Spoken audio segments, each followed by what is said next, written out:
ये कहानी है एक ऐसे योद्धा की जो डीमंस के हाथों मारा जाता है, लेकिन ईश्वर उसे एक और मौका देते हैं। वो फिर से पैदा होता है एक एस रैंक मॉन्स्टर बेहमत बनकर, लेकिन वो एक मामूली बिल्ली की तरह लग रहा है, जिस वजह से एक बहुत ही प्यारी एल्फ लड़की उसे अपना पेट बना लेती है। तो अब भाई के साथ आगे क्या क्या होने वाला है, चलो जानते हैं। कहानी की शुरुआत में हमें एक डंजन का सीन दिखाया जाता है और यहीं हम हमारे मेन कैरेक्टर को देखते हैं। वो सोच रहा था कि इस वक्त मैं कहाँ हूँ। जितना मुझे याद है, मुझे तो एक डीमन ने मार दिया था और मरने के बाद मेरी आत्मा आफ्टर लाइफ में गई। ओह, शायद यही रीइंकार्नेशन है, लेकिन आखिर मैं हूँ क्या। वो अपना स्टेटस देखता है। वो एक एस रैंक बेहेमत है और उसकी रैंक एस है, जैसा कि हम इस चार्ट में देख ही सकते हैं। एक एस रैंक बेहेमत, एक इतना खतरनाक मॉन्स्टर जो बहुत ही आसानी से पूरी आर्मी को खत्म कर सकता है। तो मैं एक बेहमत बनकर फिर से पैदा हुआ हूँ और शायद ऐसा होना भी लाजमी था, क्योंकि मैं एक ऐसा नाइट था जिसने इंसानियत को बचाने की कसम खाई थी। लेकिन इसके बाद जब वो पानी में अपनी शक्ल देखता है, तब वो बिल्कुल किसी बिल्ली की तरह लग रहा था और यही देख वो बहुत जोर से चिल्लाता है। और फिर अगले दिन की सुबह होती है। हम एक एल्फ लड़की को देखते हैं और इसका नाम आर्या है और इसके तो बहुत ही बड़े हैं। जिसके बाद हम देखते हैं कि आर्या अपने कपड़े बदलती है और कपड़े बदलने के बाद अपने हथियार उठाकर वो अपने घर से रवाना होती है डंजन जाने के लिए। दूसरी ओर हमारा हीरो ये सोच ही रहा था कि उसके साथ ये क्या हो गया। तभी उसके सामने एक ई रैंक का स्लाइम आ जाता है जो उसे खाना चाहता था। जिसके बाद हमारा हीरो अपनी स्किल्स चेक करता है और इसके बाद वो उस स्लाइम के ऊपर रॉक हॉलिंग से अटैक करता है, जिससे एक पत्थर निकलकर उस स्लाइम के कोर को डिस्ट्रॉय कर देता है। लेकिन अब हमारे हीरो को भूख लगाई है, इसलिए वो इस स्लाइम को खाकर देखता है और इसका स्वाद उसे बहुत अच्छा लगता है। जिसके बाद उसे ये भी पता चलता है कि वो जिस भी मॉन्स्टर को खाएगा उसकी स्किल्स भी उसे मिल जाएंगी और उसे ये भी पता चलता है कि उसके पास स्टोरेज है। हम देखते हैं कि वो इस बचे हुए स्लाइम को अपनी स्टोरेज में रख लेता है और सोचता है कि उसके पास तो काफी काम की स्किल्स हैं।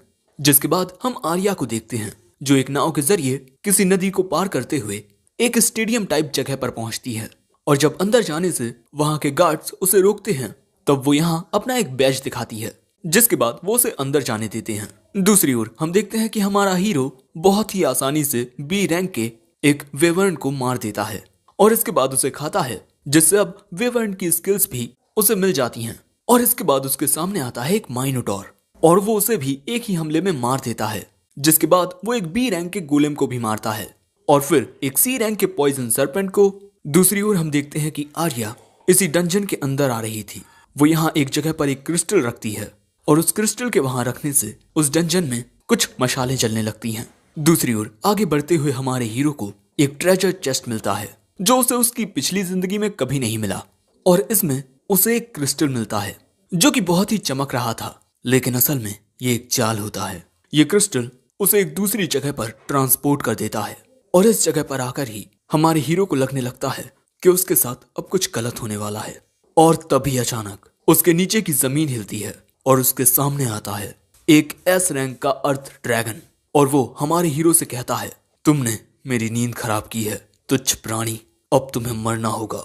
तभी हमारा हीरो उस पर रॉक अटैक करता है, लेकिन उस ड्रैगन की बॉडी बहुत मजबूत थी, जिस वजह से हमारे हीरो का हमला डिफ्लेक्ट हो जाता है और वो सीधा छत में घलता है और उसकी वजह से वहां एक रास्ता बन जाता है। जिसके बाद वो ड्रैगन अपने पंजों से हमला करता है, इसीलिए हमारा हीरो अपनी आयरन बॉडी का यूज करता है, लेकिन उस ड्रैगन के हमले से उसकी ये आयरन शील्ड टूटने लगती है। जिसके बाद हम देखते हैं कि हमारा हीरो घायल हो चुका है। वो ड्रैगन कहता है, ओह, मेरे हमले के बाद भी तुम जिंदा हो, लेकिन अभी भी बहुत कमजोर हो। और इसके बाद वो ड्रैगन हमारे हीरो को कुचल देता है, लेकिन अगले ही पल में हम देखते हैं कि उस ड्रैगन को एक चोट आ जाती है और ये किया है हमारे हीरो ने अपनी इस भाले जैसे पूंछ के हमले से। और क्योंकि हमारा हीरो उस मॉन्स्टर के हमलों का यूज कर सकता है जिसे वो खाता है, इसीलिए एक वीवर्न की तरह ही उसके पंख आ गए हैं। वो अर्थ ड्रैगन कहता है, मैं तुमसे बदला जरूर लूंगा। और वहीं हमारा हीरो यहाँ से उड़ जाता है। दूसरी ओर हम आर्या को देखते हैं जो डंजन में अंदर की ओर आ रही थी और वो यहाँ अपनी तलवारें निकाल लेती है मॉन्स्टर्स से लड़ने के लिए। और हमें पता चलता है कि जब आर्या छोटी थी तब एक एल्फ वॉरियर ने डीमन से उसकी जान बचाई थी और आर्या उसी से इंस्पायर हुई थी एक एडवेंचरर बनने के लिए। दूसरी ओर हम हमारे हीरो को देखते हैं जिसका काफी खून बह रहा है और वो बहुत कमजोर पड़ चुका है, जिस वजह से वो यहीं गिर पड़ता है। वो देखता है कि उसकी ओर एक साया आ रहा है। वो ये कहकर बेहोश हो जाता है, तो अच्छा अब मैं फिर से मरने वाला हूँ। लेकिन वो साया आर्या का था जो हमारे हीरो को देख तुरंत उसके पास जाती है। अगले सीन में जब हमारे हीरो की आंखें खुलती हैं तब उसकी पूरी बॉडी पर पट्टियां बंधी हुई थी और हमें पता चलता है कि वो आर्या के घर पर होता है और आर्या उसके लिए सूप लेकर आती है। उसे देख हमारा हीरो सोचता है कि ये कौन है भाई, कोई परी है क्या?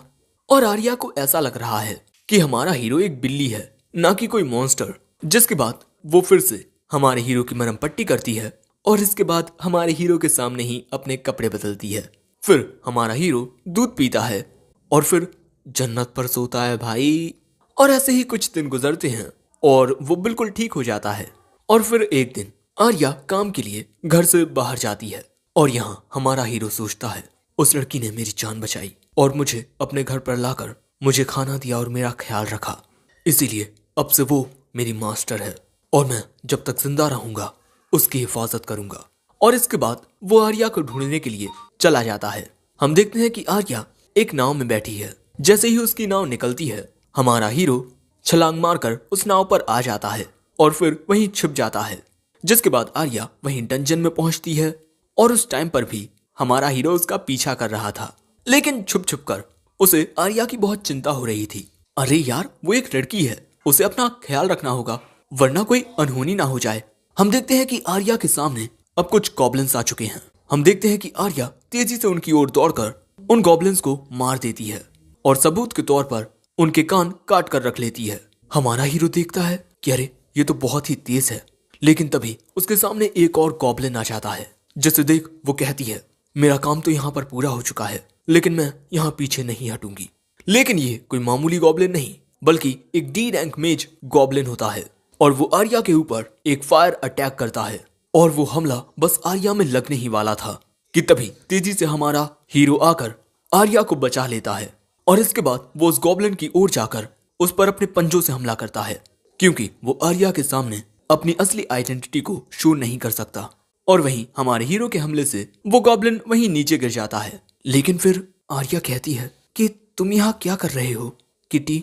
अगले सीन में हम देखते हैं कि आर्या वापस से घर जा रही है और वो हमारे हीरो को कुछ इस प्रकार जन्नत में बैठाए हुए हैं और आर्या यहाँ कहती है मुझे बचाने के लिए शुक्रिया।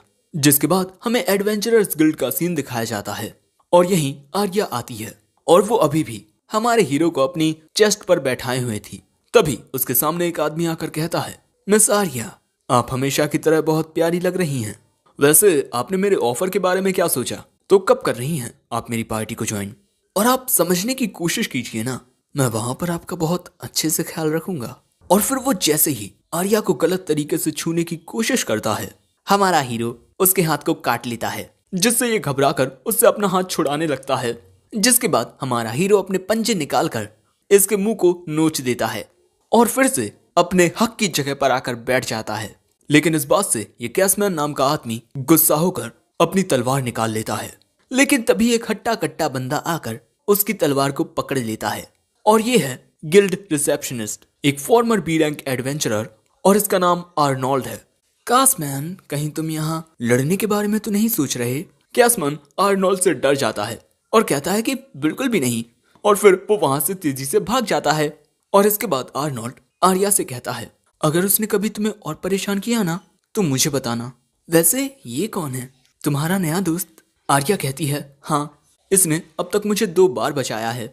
मैं इसका नाम रखती हूँ तामा और अब से ऑफिशियली ये मेरा पेट है। जिसके बाद हम देखते हैं कि आर्नोल्ड आर्या का क्वेस्ट चेक करता है जो उसने कंप्लीट कर लिया है 4 गॉब्लिन्स को मारकर। जिसके बाद हम देखते हैं कि आर्या तामा के साथ खेलने लगती है, लेकिन धीरे धीरे आर्या की उंगली गलत जगह जा रही है जिससे हमारा हीरो बहुत डर जाता है। और इसके बाद हम देखते हैं कि तामा खुद ही अपने आप को साफ करने लगता है। लेकिन यहाँ पर आर्या ने काफी शराब पी ली है। वो कहती है तुम कितने बुरे हो तामा, जो मुझे तुम्हें साफ नहीं करने दे रहे। अगर तुम ऐसा करोगे तो मैं तुम्हें अपने साथ नहीं नहलाऊंगी। ये बात सुन तामा हक्का बक्का हो जाता है। जिसके बाद हम देखते हैं कि आर्या तामा को लेकर नहाने के लिए जाने लगती है और इसके बाद आर्या तामा के सामने ही अपने कपड़े भी उतारती है और इसके बाद तामा की नजरों के सामने जन्नत थी। लेकिन यूट्यूब महाशय की वजह से मैं तुम्हें ये सब नहीं दिखा सकता दोस्तों। लेकिन यहाँ आर्या कहती है, तामा मैं ताकतवर बनना चाहती हूँ, क्योंकि जब मैं छोटी थी तब हमारे गांव में डीमंस ने हमला कर दिया था। तब हमारी मदद करने के लिए स्वॉर्ड सेंट आई और उसने डीमंस से मुझे बचाया। जिसके बाद आर्या ने ठान लिया कि वो भी स्वॉर्ड सेंट की तरह बनेगी। तामा ने भी उसके बारे में सुना था, एलिशा द स्वॉर्ड सेंट, जिसने अकेले ही एक एल्फ्स के गांव को बचाया था। और इसके बाद हम देखते हैं कि तामा आर्या को चाटने लगता है। जिसके अगले दिन हम देखते हैं कि जब आर्या बाजार में आती है तब वहां पर हर कोई उसे गुड मॉर्निंग कह रहा था। आर्या यहाँ सभी की फेवरेट है। जिसके बाद आर्या गिल्ड में आती है। तभी आर्नोल्ड उससे कहता है कि तुम यहाँ से जल्दी से चली जाओ।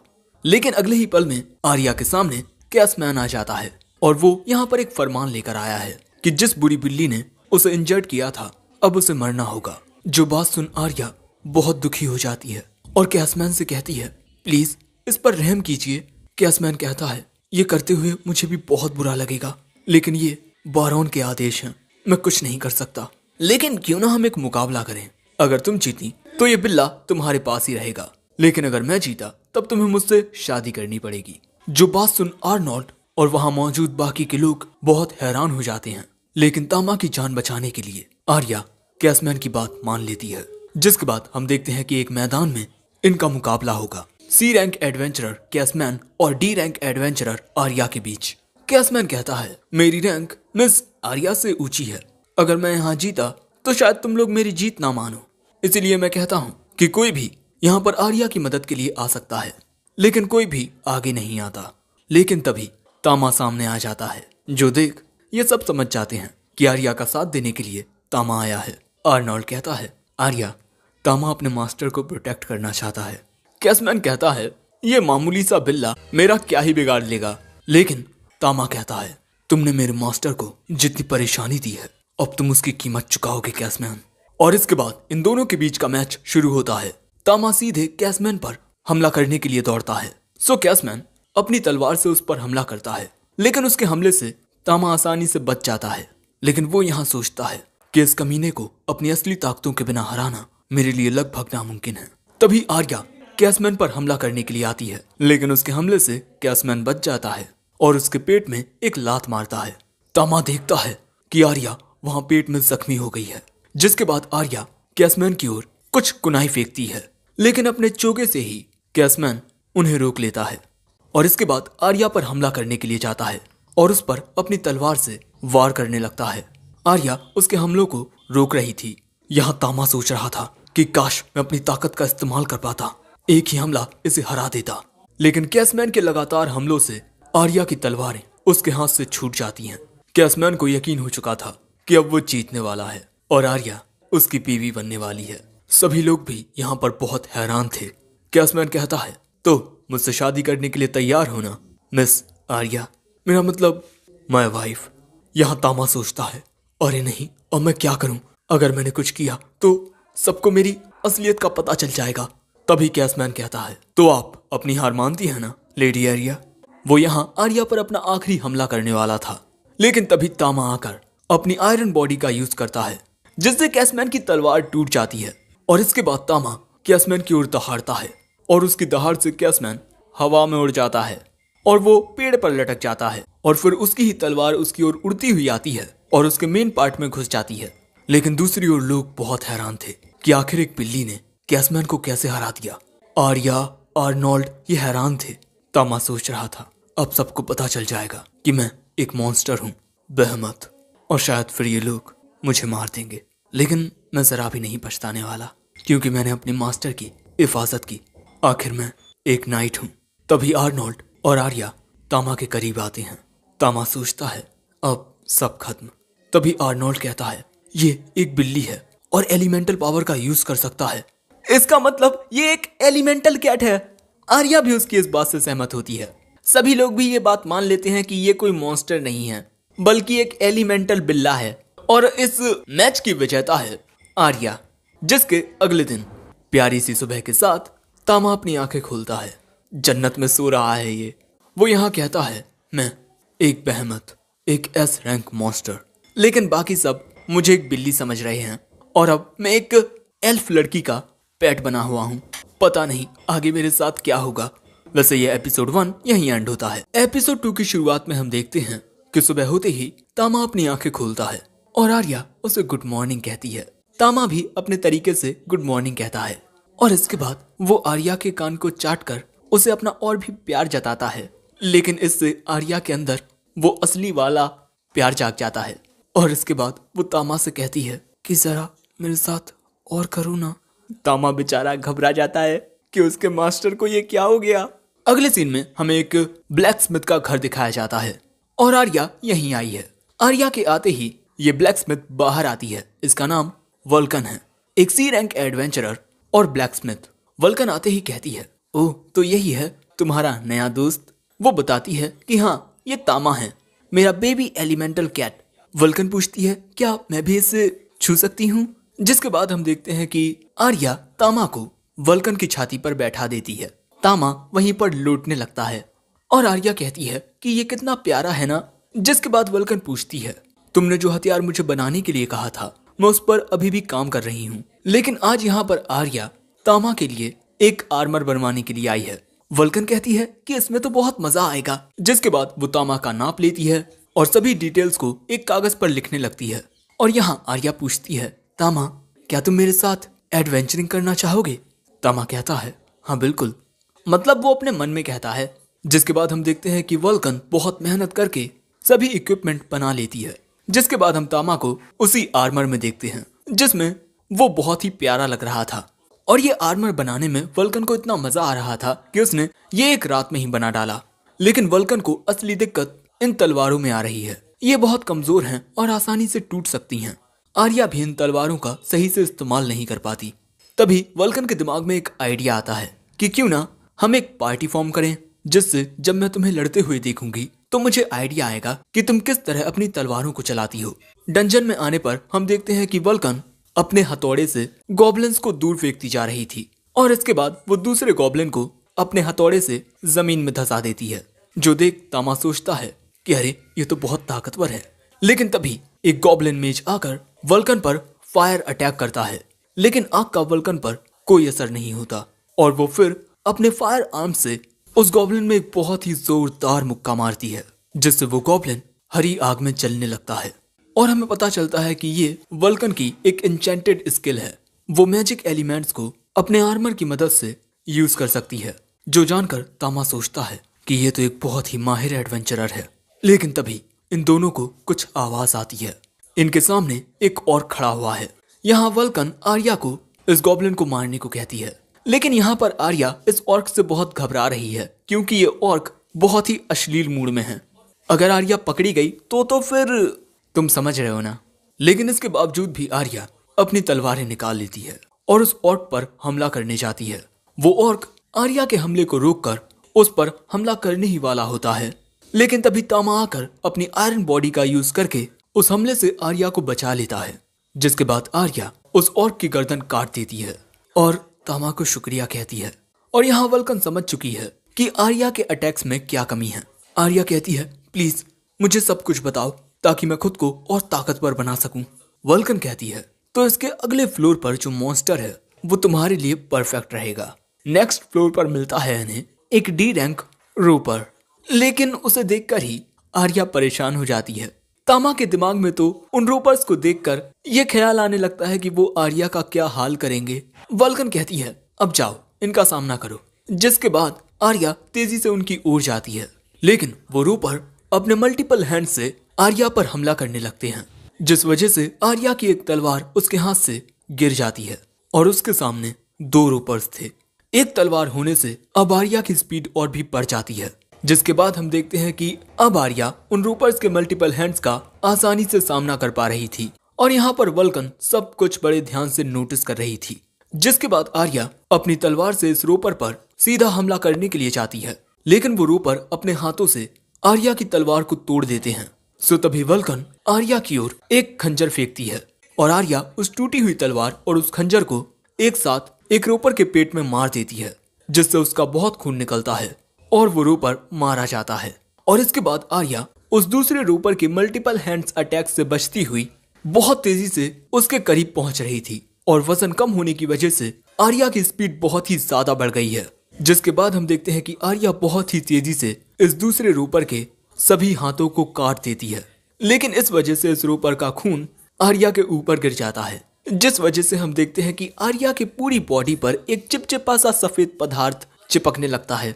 वहीं ये रोपर अपने सभी हैंड्स को रीजनरेट कर चुका है और अब आर्या फिर से इस पर हमला करने चाहती है और वो इसके मल्टीपल हैंड अटैक से बचकर इसकी पूरी बॉडी को काट देती है। दूसरा रोपर भी यहाँ मारा जाता है और यहाँ आर्या को एक नई स्किल मिल चुकी है जिसका नाम स्लाइसिंग गेल है। जिसके बाद हम देखते हैं कि वल्कन सीधा आर्या की ओर जाने लगती है। तामा भी उसके पीछे पीछे आ रहा था, लेकिन तभी तामा को एक आइडिया आता है और वो रोपर को खाने के बारे में सोचता है, लेकिन जब वो उसे खाता है तो उसका स्वाद भैया बहुत ही बुरा होता है। बेचारे के मुंह का पूरा स्वाद बिगाड़ दिया, लेकिन हाँ उसे इस रोपर की स्किल्स मिल चुकी हैं। लेकिन दूसरी ओर हम आर्या को बहुत गुस्से में देखते हैं। वो इस रोपर पर लगातार खंजर मारे जा रही थी, क्योंकि जैसा चिपचिपा पदार्थ इस रोपर ने आर्या की बॉडी पर डाला है वैसा करने का हक सिर्फ तामा को है। और ये देख वल्कन और तामा दोनों हैरान हो जाते हैं। इसके बाद हम आर्या को देखते हैं जो कह रही थी कि मैंने ये बड़ी तलवारें अपने लिए इसीलिए चुनी क्योंकि स्वॉर्ड सैंड के पास भी ऐसी ही तलवारें थी, लेकिन मुझे लगता है कि मैं इन तलवारों के लिए सही नहीं हूँ, बल्कि मेरे लिए ये खंजर ज्यादा बेहतर है। तामा यहाँ कहता है मैं जानता हूँ आप बहुत ताकतवर बनोगे मास्टर। वल्कन कहती है इन खंजरों के साथ तुम डंजन में और भी गहराई में जा सकती हो, लेकिन इससे पहले हमें एक छोटा सा ब्रेक ले लेना चाहिए। जिसके बाद हम देखते हैं कि ये तीनों एक ऐसी जगह पर आते हैं जहाँ पर काफी पानी होता है, लेकिन यहाँ पर आर्या की नजरें उसके सामने मौजूद फिलोसोफर्स स्टोन पर जाकर टिक जाती हैं और ना जाने क्यों उसे अचानक ही उस दिन की याद आती है जब डीमंस ने उसके गांव पर हमला कर दिया था। लेकिन इसके बाद हम देखते हैं कि आर्या ने अपने कपड़े उतार लिए हैं। हमारा तामा तो अपनी आंखें बंद कर लेता है, लेकिन तभी आर्या कहती है चलो तामा एक साथ नहाते हैं। जिसके बाद हम देखते हैं कि तामा बहन का इन दोनों के साथ उसी पॉन्ड में नहाने लगता है। तभी आर्या वल्कन से पूछती है कि उसकी पार्टी में किस तरह के एडवेंचरर्स हैं, लेकिन वल्कन बताती है कि उसकी पार्टी पूरी टूट चुकी है। पार्टी के कुछ मेल मेंबर्स ने फीमेल के साथ रात गुजार के उन्हें प्रेग्नेंट कर दिया। वैसे आर्या तुम्हें भी थोड़ा सावधान रहना चाहिए, क्योंकि जो एलिमेंटल कैट होते हैं वो दूसरी जात के क्रिएचर्स के साथ बच्चे पैदा कर सकते हैं। और ये जानकर तामा को बहुत बड़ा झटका लगता है। वल्कन कहती है जब तामा बड़ा होगा और उसका मन वो सब करने को करेगा तब कुछ भी हो सकता है कि वो तुम पर ही टूट पड़े। आर्या कहती है ये तो बहुत ही बढ़िया रहेगा, और फिर वो तामा से कहती है कि तामा तुम जल्दी से बड़े हो जाओ, फिर हम दोनों। जो बात सुन ये दोनों शॉक हो जाते हैं। वल्कन कहती है तुम ये क्या बातें कर रही हो आर्या।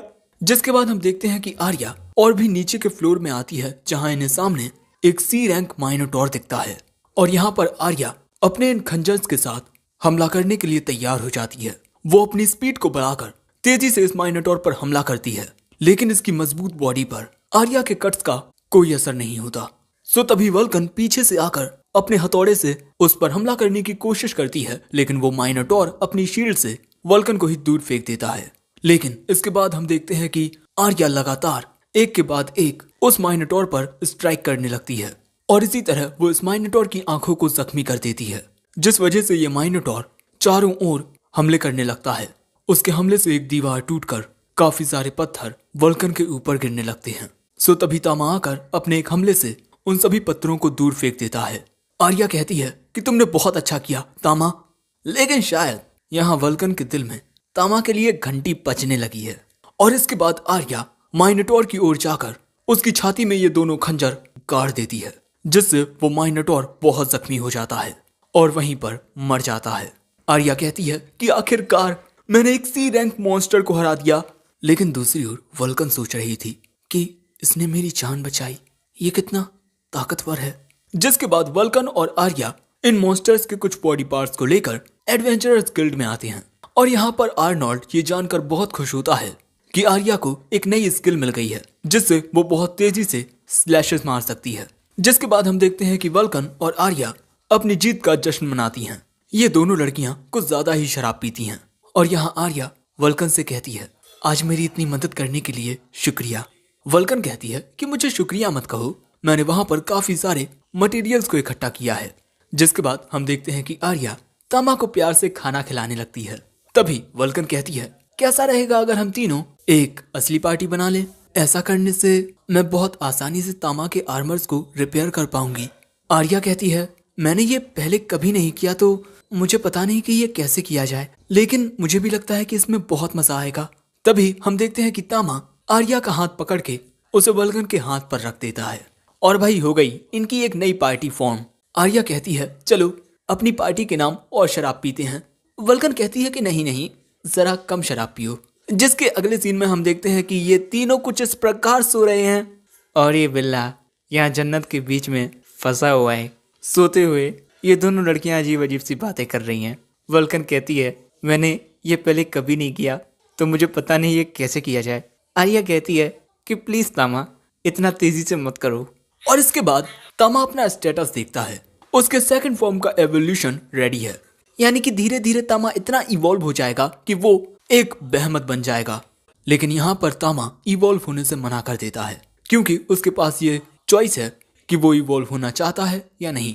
वो आर्या के साथ रहना चाहता है, इसीलिए वो इवॉल्व नहीं होता। वो नहीं चाहता कि आर्या के साथ जो वो प्यारा वक्त गुजार रहा है वो कभी खत्म हो। वो हमेशा ऐसे ही अपना प्यारा वक्त गुजारना चाहता है। जिसके कुछ दिन बाद हम देखते हैं कि आर्या तैयार होकर कहीं जा रही है, लेकिन तभी ये दोनों देखते हैं कि एक आदमी एक छोटी सी बच्ची को लाते मार रहा है क्योंकि वो बच्ची इससे टकरा गई थी। तभी इसका दूसरा साथी कहता है कि क्यों ना हम इस बच्ची को बेच दें, इसके काफी अच्छे पैसे मिलेंगे। लेकिन तभी वहां आर्या आ जाती है और वहां पर तामा को देख ये एक आदमी घबरा कर कहता है कि अरे नहीं, ये तो वही एलिमेंटल कैट है जिसने सी रैंक एडवेंचरर कैसमैन को हरा दिया था। जो सुन ये दोनों कहते हैं अरे हम यहाँ कुछ नहीं कर रहे थे, अब हम यहाँ से जा रहे हैं। उनके जाने के बाद आर्या इस बच्ची को उठाती है और इससे उसका नाम पूछती है। वो अपना नाम लाला बताती है और यहाँ ये जानकर कि लाला के पेरेंट्स नहीं हैं, आर्या को दुख होता है। इसीलिए वो कहती है कि क्यों ना तुम मेरे साथ चलो लाला। जिसके बाद हम देखते हैं कि आर्या लाला को अपने साथ ले आई है। वो एक चर्च में आती है। चर्च में जो दूसरे बच्चे थे वो आर्या को देख बहुत खुश हो जाते हैं और वो सभी आर्या को घेर कर कहते हैं क्या आप हमारे साथ खेलने के लिए आई हो, और ये लड़की कौन है। जिसके बाद आर्या यहाँ की सिस्टर से लाला का ख्याल रखने को कहती है क्योंकि लाला अनाथ है। और यहाँ हमें पता चलता है कि आर्या को जो भी अनाथ बच्चा मिलता है वो उसे चर्च में लेकर आ जाती है ताकि यहाँ पर ये बच्चे थोड़ी अच्छी जिंदगी गुजार सकें।